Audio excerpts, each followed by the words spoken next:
Estrosi. Bonsoir Christian Estrosi. Bonsoir. Alors je précise que vous êtes en duplex de votre ville de Nice. Première question pour vous Christian Estrosi, le voile islamique est de retour dans le débat public. Faut-il, selon vous, l'interdire aux mamans lorsqu'elles accompagnent une sortie scolaire ? Je dirais bien au-delà, le port du voile de manière ostentatoire dans l'espace public doit être interdit et encore plus, bien évidemment, en milieu scolaire. Et une sortie de maman qui accompagne des élèves en milieu scolaire ou en dehors de l'école à partir du moment où c'est programmé par la direction de l'école, par l'enseignant, on est toujours en milieu scolaire. Voilà pourquoi, en tout cas, il ne peut être question de tolérer que cela porte atteinte à l'esprit de la laïcité. Christian Estrosi, vous dites dans l'ensemble de l'espace public, une telle proposition est-elle conforme à nos valeurs et à la Constitution de la République française ? Écoutez, maintenant, en matière de communautarisme, ça suffit, quoi. Il est temps qu'une loi définisse ce qui est acceptable ou non en termes de tenue vestimentaire dans les espaces publics, à l'université, à l'hôpital, dans les caisses d'allocation familiale, dans toutes les administrations.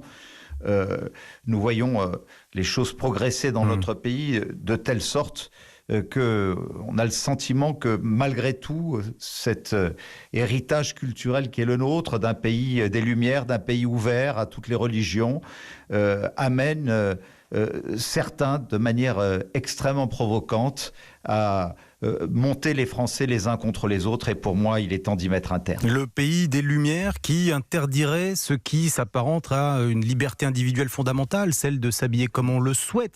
En 2012, Luc Châtel, ministre de l'Éducation, avait pris une circulaire pour interdire justement aux mamans accompagnatrices de sorties scolaires de porter le voile islamique.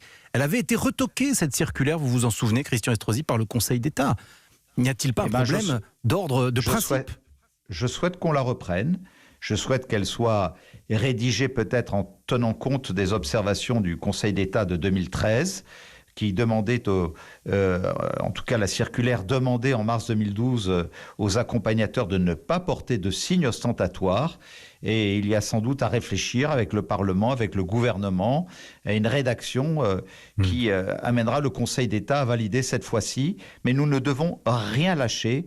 Abandonner serait donner le sentiment que nous ne respectons pas l'esprit même de notre pays et de sa cohésion sociale et de son destin qui doit continuer à s'accomplir sur les bases de la laïcité. Alors, ce qui a ravivé ce débat, c'est un incident qui s'est déroulé au Conseil régional de Bourgogne-Franche-Comté lorsque Julien Audoul, élu Rassemblement national, a pris à partie une femme voilée qui accompagnait justement une sortie scolaire.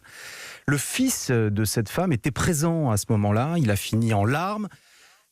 J'ai bien entendu votre position sur cette question, mais est-ce que le geste de cet élu Rassemblement national vous convient, Christian Estrosi ? Bien évidemment, toute provocation de part et d'autre n'est pas acceptable et nous connaissons les méthodes du Rassemblement national que je ne cesserai de dénoncer. Mais quelle était la provocation de cette femme ? N'allez pas dans un pays de 66 millions d'habitants me prendre un exemple individualisé en Bourgogne, alors que tout le monde, en tout cas parmi ceux qui nous écoutent ce soir, j'en suis convaincu, savent que le mal est beaucoup plus profond et que nous avons tout intérêt, si nous ne voulons pas favoriser la montée des extrêmes, au contraire pour tous ceux qui partagent des valeurs républicaines, de s'entendre pour trouver le meilleur moyen pour que chacun se reconnaisse dans les lois de la République. Alors vous êtes en ligne avec votre nouveau président de parti, Christian Jacob, qui ce matin encore demandait effectivement l'interdiction du voile dans les sorties scolaires. Alors ce nouveau président de parti, Christian Estrosi, Christian Jacob, son programme peut se résumer en un mot, rassemblement. Rassemblement, il n'a que ce mot à la bouche. Par conséquent, Christian Estrosi, j'imagine que vous allez solliciter l'investiture Les Républicains pour les prochaines municipales à Nice en mars et abandonner, renoncer à un éventuel soutien de La République En Marche. D'abord, je n'ai jamais sollicité un soutien de La République En Marche, que les choses soient extrêmement claires. Je ne sollicite d'ailleurs pas de soutien. Aujourd'hui, un maire, et je suis attaché à ma liberté, doit rester libre devant ses administrés. Je suis dans le temps du maire, pas dans le temps de la campagne. Viendra le moment où je déciderai d'annoncer ou pas ma candidature. Oui, mais il y a les investitures, l'investiture de votre parti, ça vous importe sans doute. Écoutez, Christian Jacob dit lui-même que ce qui compte, c'est pas les investitures. Il n'est pas très attaché à afficher des investitures. Il a beaucoup dit, mais de témoigner aux maires sortants républicains qui n'ont pas démérité, lorsqu'ils appartiennent à leur famille et qu'ils y sont fidèles, de reconnaître leur présence dans cette famille et d'être à leur côté en leur laissant tout le champ d'initiative possible. Moi, je veux tirer plusieurs enseignements de l'élection de Christian Jacob.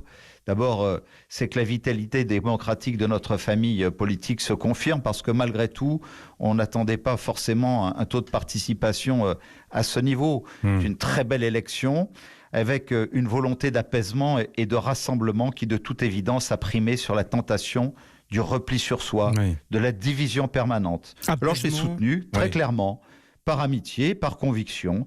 Nous avons été réélus et députés à de nombreuses reprises ensemble. On a siégé au gouvernement de Jacques Chirac ensemble.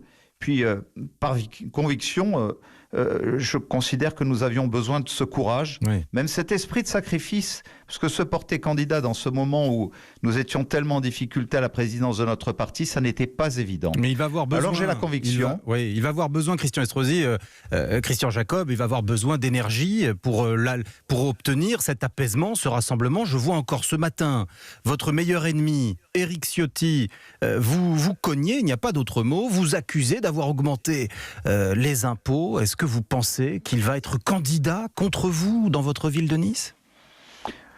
Vous savez, si je devais commenter à votre micro tous ceux qui sont candidats déclarés ou présumés, nous n'aurions pas assez de temps de notre interview. Et ce que je sais, c'est que Christian Jacob sera vraisemblablement le président de la sauvegarde des Républicains, justement pour mettre en œuvre cet esprit de rassemblement.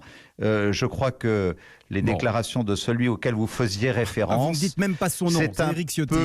C'est un peu inscrit dans un esprit de division, mais aujourd'hui, s'il se reconnaît dans la capacité de Christian Jacob à rassembler, eh bien, il accompagnera, il aidera Christian Jacob pour faciliter cet esprit de rassemblement. Je n'en doute pas un seul instant. Christian Estrosi, il y a un sujet d'actualité. Plusieurs responsables politiques réclament l'annulation du match France-Turquie. Bon, là, c'est maintenant dans peu de temps, donc le match ne sera évidemment pas annulé. Mais il y a eu cette demande qu'on annule le match parce que les joueurs turcs, lors du match précédent, avaient effectué un salut militaire, ce qui, dans le contexte de la situation à la frontière turco-syrienne, pouvait être perçu comme une provocation. Qu'en pensez-vous ? Je regrette qu'on n'annule pas ce match. Le Stade de France ne peut pas être instrumentalisé par des gens qui, à partir du moment où ils font le salut militaire, ne sont plus des sportifs, tout simplement. C'est bafouer les valeurs du sport, bafouer les valeurs de la démocratie. Au moment où il y a cette offensive menée par Erdogan contre les Kurdes, qui est une offensive criminelle et qu'il aura des comptes à rendre devant la communauté internationale. Nous sommes dans une situation honteuse. Combattre notre ennemi commun, à savoir Daesh, c'est l'action des Kurdes aujourd'hui. Et aujourd'hui, s'affranchir de toute règle et aller les massacrer, c'est tout simplement honteux et ignoble. Christian Estrosi, maire LR de Nice, merci d'avoir répondu à mon invitation.